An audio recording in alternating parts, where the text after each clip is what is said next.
Oh, you were waiting for me. You've finished talking? Yes, we've come to a decision. My thanks for keeping Meteon company. Emmett Selk and Hythlodaeus have already retired to their rooms. There is room for you too, if you would follow me. Wait! I want to show you something first.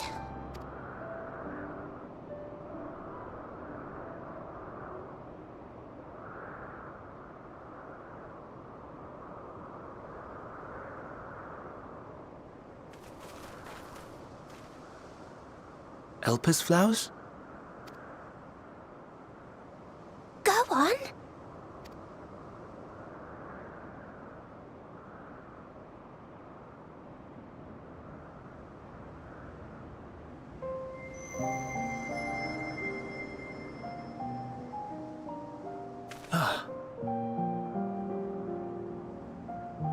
You're not the only one, Hermes. Others feel sad too. You're not alone. I see Meteon has shared much with you.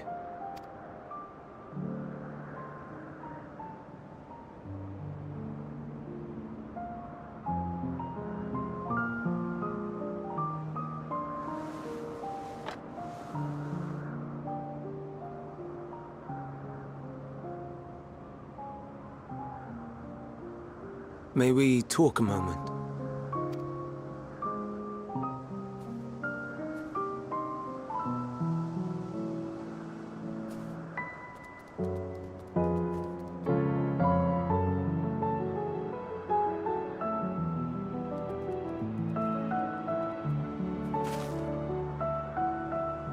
I do not think it wrong that we live for the star, that we strive to make it a better place.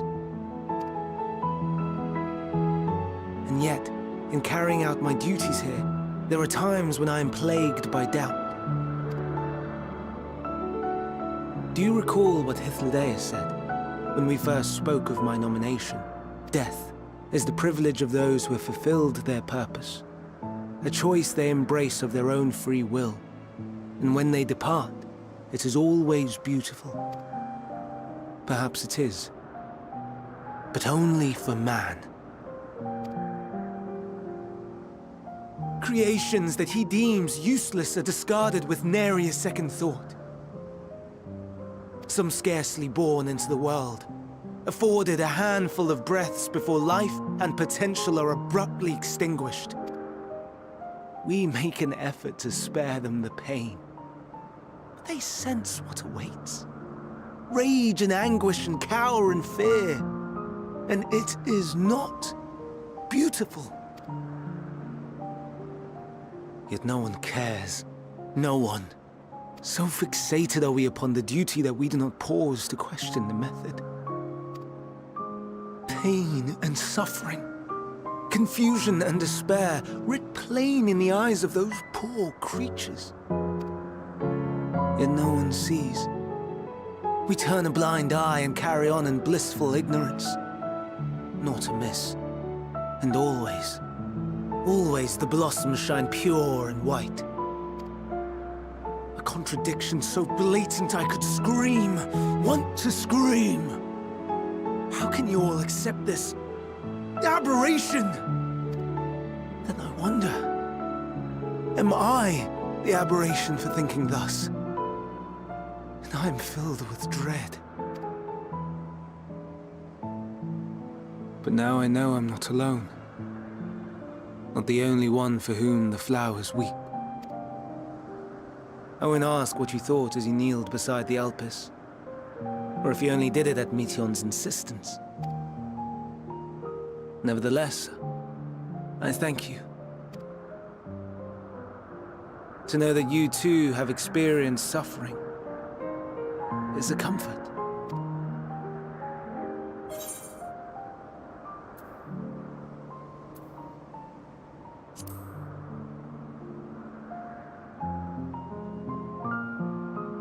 Lest you misunderstand, I derive no pleasure from your pain.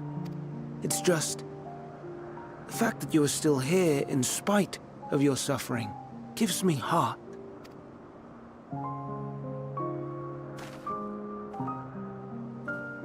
The stars in the heavens. Know you what they are?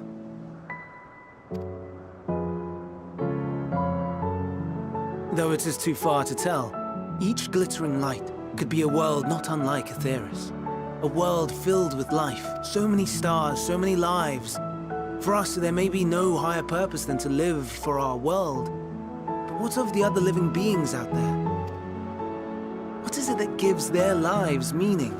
That drives them day after day after day?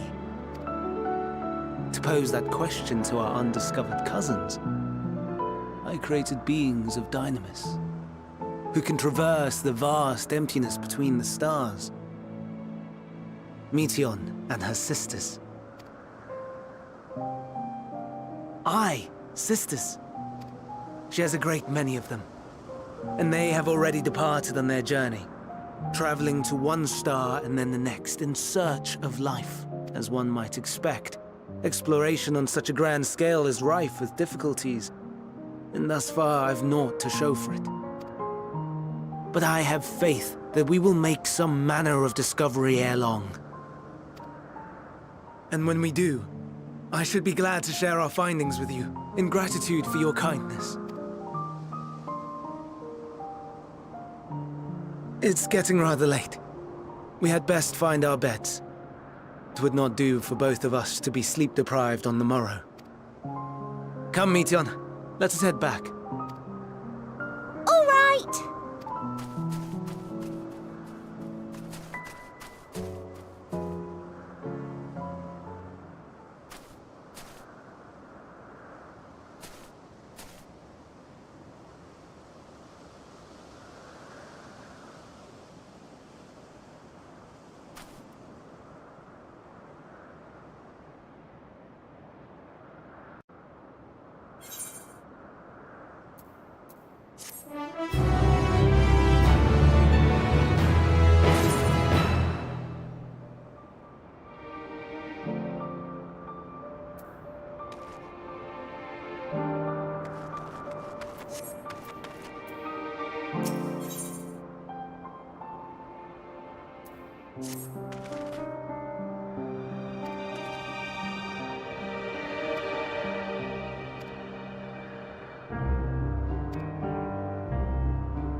Now.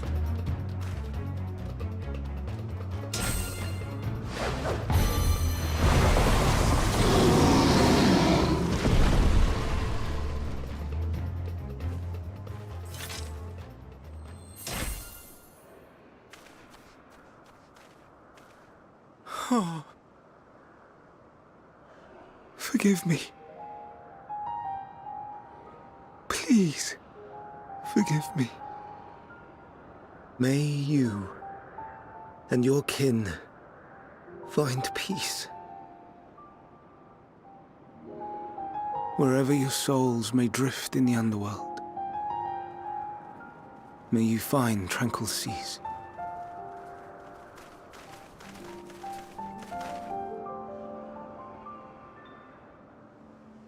Be not forgotten.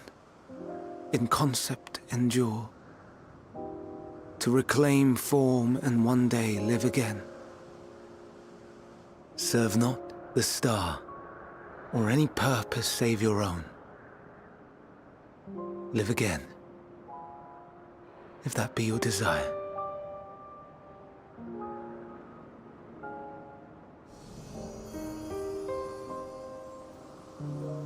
Hate, if that be your want. We are worthy. But leave your suffering behind. Lay down your burdens, be born anew. Fly high, fly free.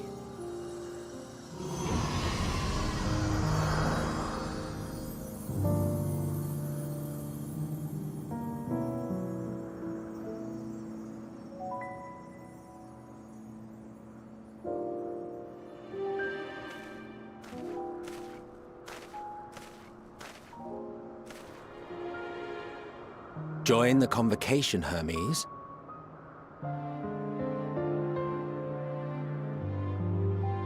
You do not belong here.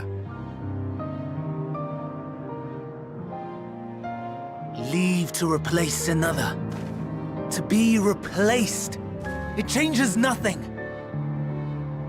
Tell me, do you think it right that we sacrifice all these lives for the sake of the star? And when the star has reached perfection, what then? If all who are satisfied choose to die, shall we all die in satisfaction?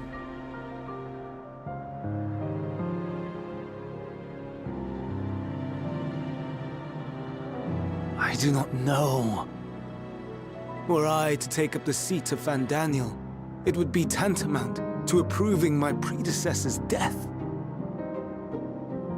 I do not know if it is right. And to be torn by such thoughts. I do not know if I am fit to represent mankind. Hermes!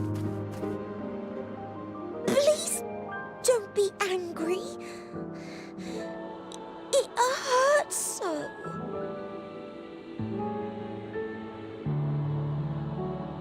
Forgive me. If you would still consider me in spite of everything, I beg some time to gather my thoughts. Meanwhile, Hythlodaeus, I fear I must trouble you to attend to the others. 'Tis no trouble at all. Take as long as you require.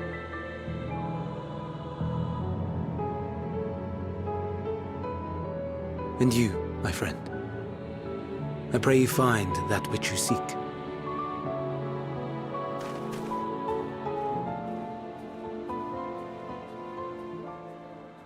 I expect we have some few matters to discuss. Shall we return to the 12 Wonders for a time? Aye.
I present to you Calamelios Zephyros. Here you will find a number of testing facilities, as well as the observation hub of Poiton Oikos. Right then. Let's begin by...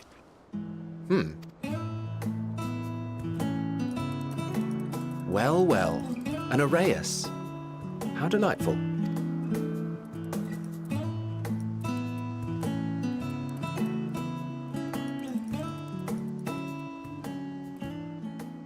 And what, pray tell, is that? Ah, that's a new species of shark. We approved the concept but a few days ago. Sharks are among the most popular sea creatures. Rare is the day when someone does not submit a new concept. At first, they were largely orthodox, consideration given to such things as size and environmental impact, and then a whimsical someone thought to bestow it with flight, another superior intelligence. And then the floodgates burst. Concepts with multiple heads, or arms and legs, and so on and so forth. It was getting absurd. A part of me wanted to tell them to go away and find something else to create, but in the end, I couldn't deny their passion. Here we are.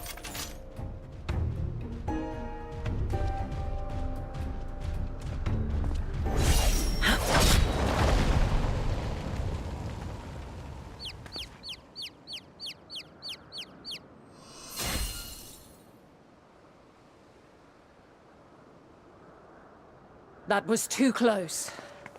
Are you unharmed?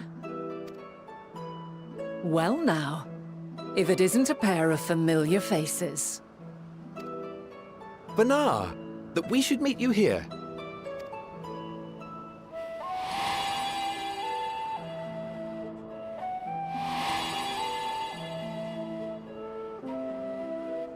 As I mentioned earlier, the better part of the convocation holds that when we retire is when we return to the star. Well, she is not among said majority. Even after stepping down, she carries on with her work. Vanar is her name, and she is the previous Azem.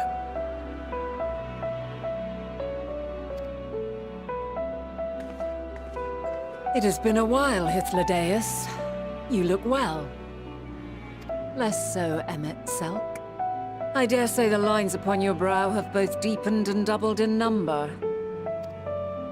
A shame for one so young. You must make an effort to frown less often.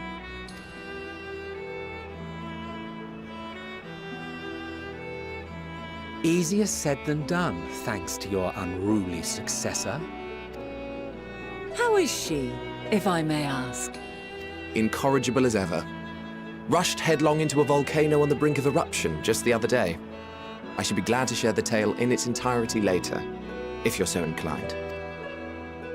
Oh, you know I am. Now then, you are?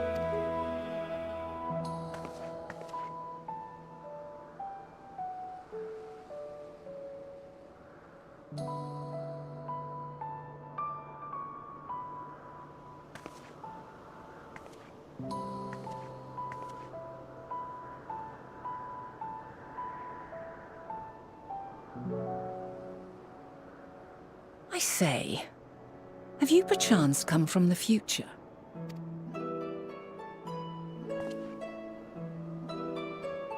I do not believe we have ever met, yet I sense my magic upon you. Therefore, if I wove the enchantment, I could only have done so at a later point in time. What manner of magic is this, if I may ask? A traveler's ward, of course.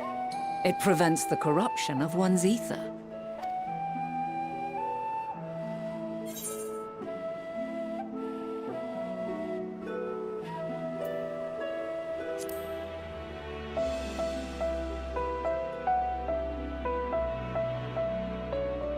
Primals, you say? I'm not familiar with such beings, but if they enthrall by warping the balance of ether, then yes, the magic would afford you a measure of protection. I gather from your question that you are not ignorant to its presence. Hold on. From the future? That's absurd.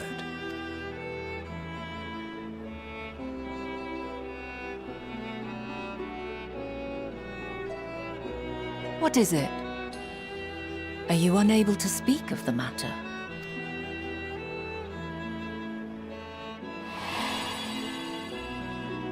The reality to which you must return exists as a result of the final days.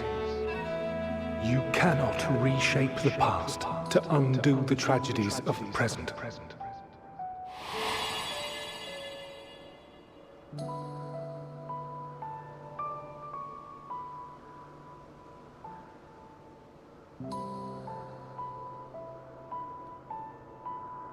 So, your actions here will not change your history, but they may yet affect the course of ours. How very exciting! I'm quite fond of delving into the unknown, and there's naught more unknown than the future. Until a moment finally arrives, we cannot know for certain what will come to pass, regardless of our supposed foreknowledge. So you needn't worry for us. More importantly, that you should go to such great lengths as to travel unto the past bespeaks the gravity of your quest. Will you not reveal it to us? Mayhap we can be of aid to your cause.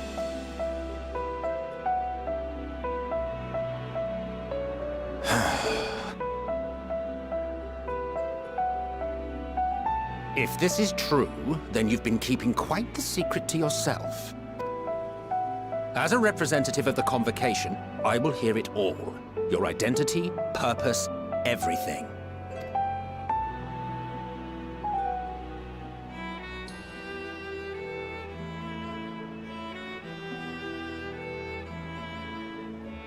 Why don't we move to a place more conducive to calm conversation? I've been working here for some days now at an old friend's behest. If it is agreeable, we may make use of my accommodation at Poiton Oikos.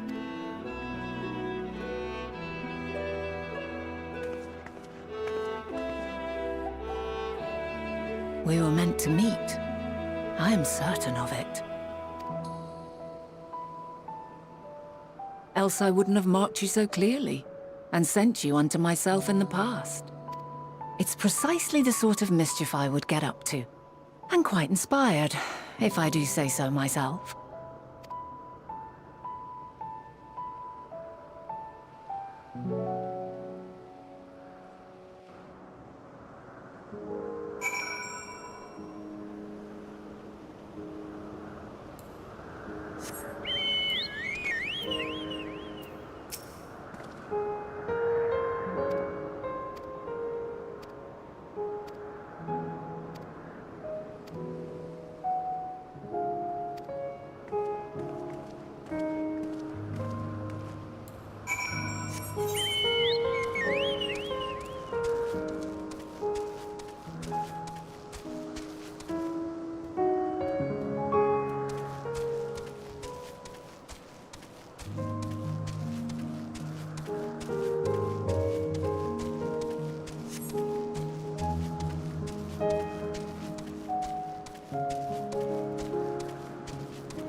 wonderful aroma.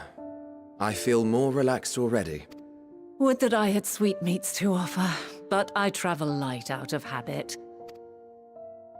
There's plenty of hot water though, so please have as much tea as you like. Now then, will you tell us your tale?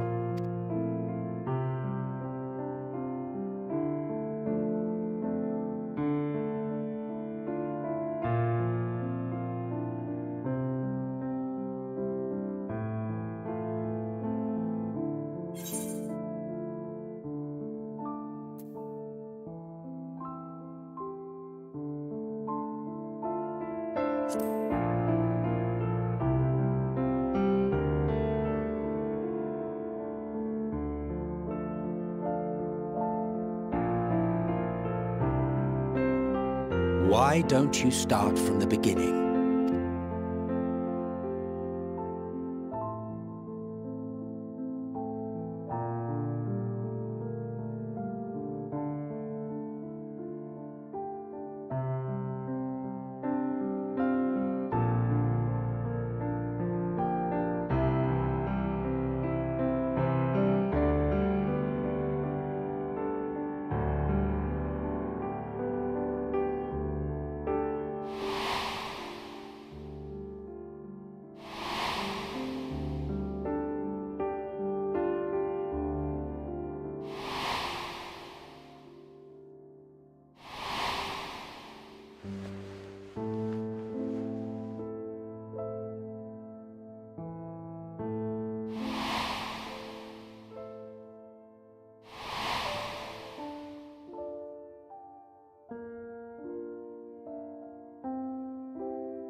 Preposterous. Utterly preposterous. While not the words I would have chosen, I too have my doubts. Much of it borders on the incredulous. What of you, Vanar?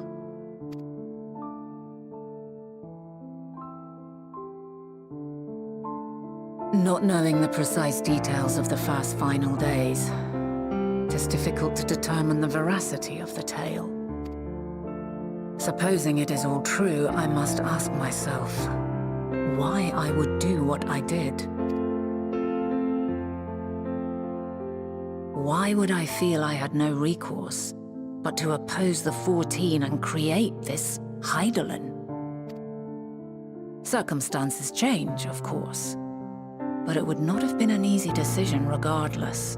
No, there must have been a reason, one compelling enough to force me to take such drastic measures. Then there is the Elpis flower, which I said would serve as a guide. That it's of import to your mission is plain, but your presence here leads me to believe that this place also holds significance. But what could it be? What are we meant to accomplish? Might it not be simply thus? In the future, whence she came, the final days could not be averted. Mankind has no choice but to flee the star. By alerting us to that eventuality, perhaps you wish to pave the way for other futures. Theoretically speaking, it is a possibility. Yet if that were my primary objective, I see no reason to guide our friend to Elpis specifically. The capital in Amarot, or even my own home would be more logical destinations.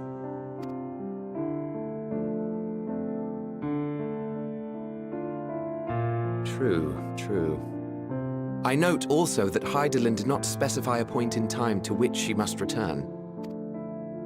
By this, it may be inferred that it was not critical that we should meet.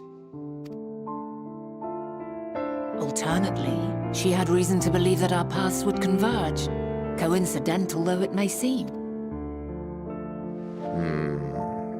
This is quite a puzzle, and we do not have all the pieces. Hardly any. But we do have one immutable fact. If the final days are indeed as described, they will bring death to all that I hold dear. Yet despite being afforded long years of preparation, the only provisions I could make were for flight. Nay, my first and foremost endeavor would be to find a way to forestall the coming doom.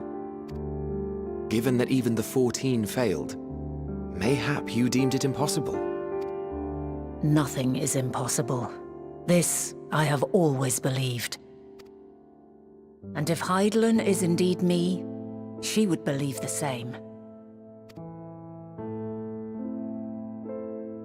Listen to yourself.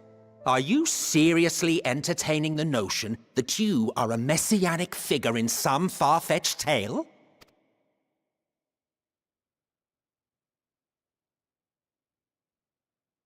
Well, I will not. I refuse to accept that our world could be undone by some unforeseen calamity. I also take offense to my portrayal as a megalomaniacal madman.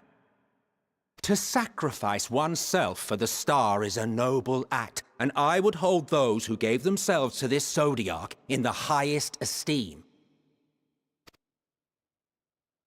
Yet, you claim I recreated Amarot and populated it with phantoms of our people? A bizarre indulgence that would be insulting to their memory. Worse still, I even invited you there. Literally invited my own downfall. Why would I do something so idiotic and inexplicable?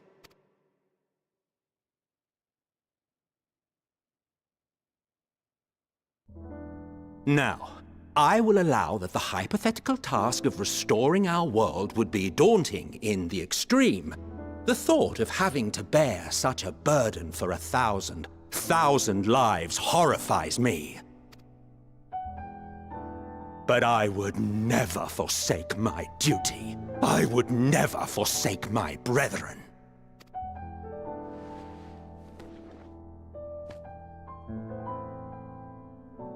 You do not know me. I've had my fill of your fiction. I will return to my duty, and you will not bother me again.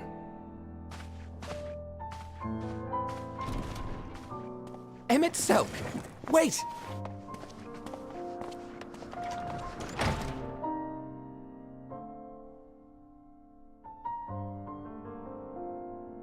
You've seen much of Elpis already. If you have any observations to share, I should like to hear them.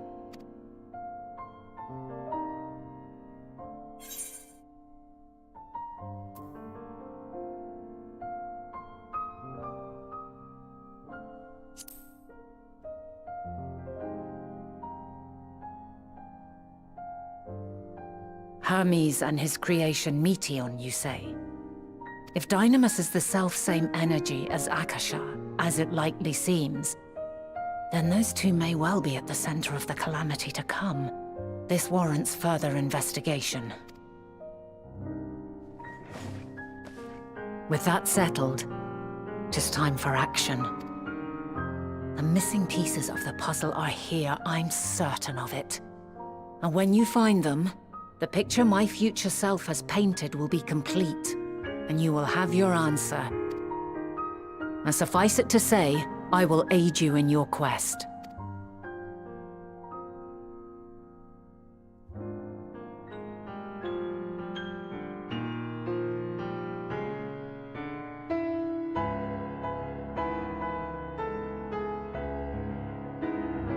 Have faith. If Emmett Selk is the man Azum described to me, we've not seen the last of him.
A delightful breeze and a breathtaking view.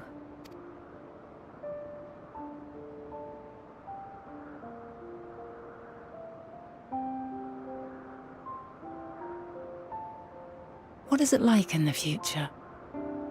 Is the world still a beautiful place?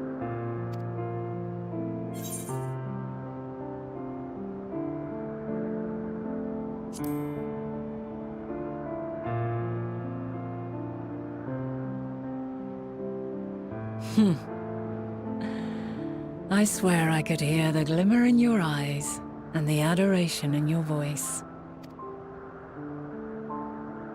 While we wait, will you not tell me about your adventures? Well, not the portentous events which led you here, but the simple delights all your own. By learning about the future world, I may gain insight into future me's plans. But more than that, I have an interest simply as a fellow traveller. Short of going somewhere oneself, there's naught more stirring than hearing another's account.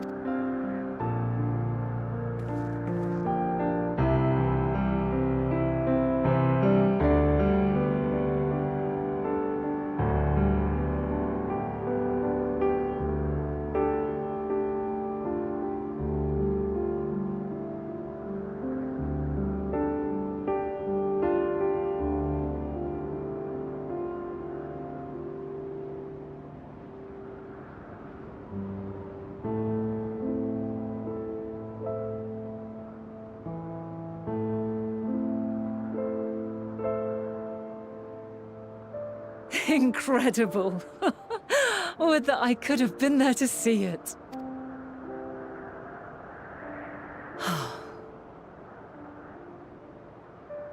Yours is a harsh and unforgiving world. Yet in spite of this, your brethren hold fast to their virtue. To know that the light of mankind's potential still shines, even in that faraway place, it gives me heart.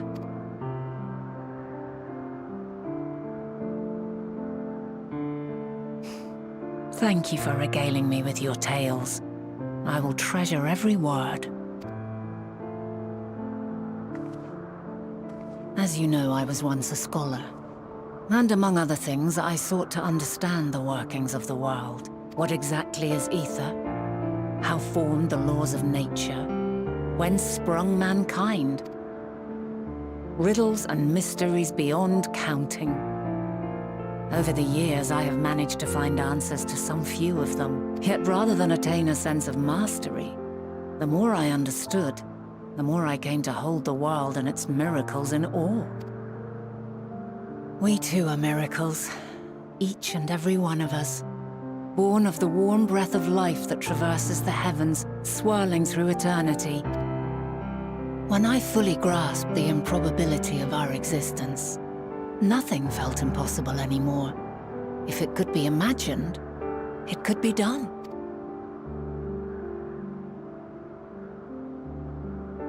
A passion swelled within me, an epiphany dispelling all preconceptions of what was natural and true, and a presence without. Immense, yet intimate.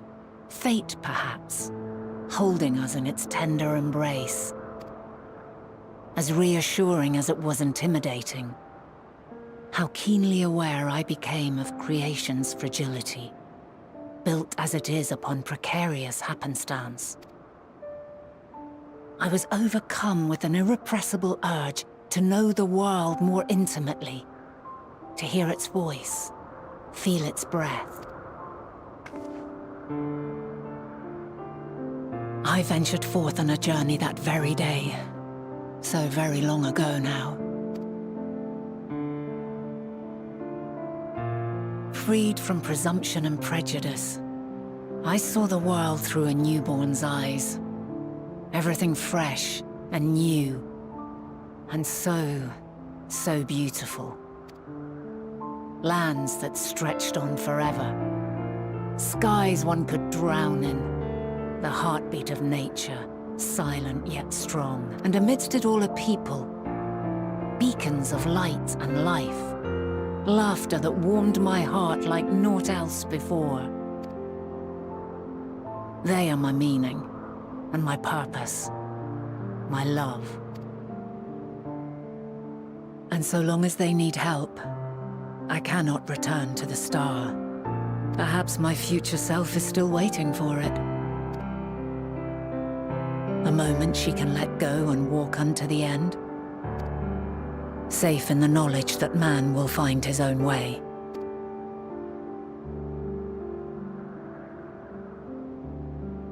You, who are our future, tell me this, and tell me true.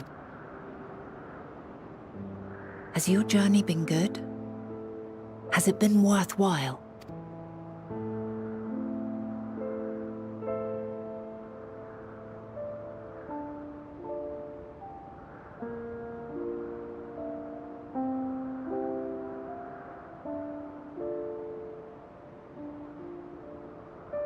Pray forgive my lateness. My observation subject was rather irritable, and it took a while to settle it down. No need to apologize. Your work takes precedence. Besides, we had a pleasant conversation in the meantime. You're too kind. Now then, I'm told you wished to ask me some questions. Indeed. I've an interest in one of Hermes' creations. Meteon. You witnessed a host of them take flight, yes? Oh, that! Yes, I did. 'Twas in the dark of the morn. I'd left the Thalassai after nocturnal observation. As I walked along, I spied a bright light climbing high into the southeastern skies. Then, in an instant, it was gone. Like a shooting star, only rising rather than falling. But then another shot up. Then another, and another. Intrigued, I made my way to the edge to investigate. And who should I spy on an isle to the south but Hermes and Meteon, the Matea, rather. There were lots of them, and I realized they must be the shooting stars that I'd seen. A dazzling spectacle indeed. Have you spoken with Hermes about this? Oh, yes. The sight left such an impression on me that I approached him about his mystery project the very next day.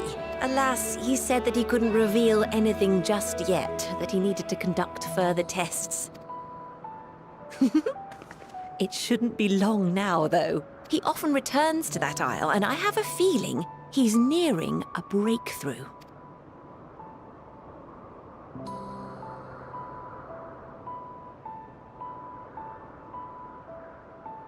Splendid. We are likewise eager for the details. Well, that is all we wish to ask. Thank you for taking the time to indulge our curiosity. You're very welcome. It's always a pleasure to speak with other inquisitive souls. Oh, and will you be descending now? If so, I shall link the doors for you. Please.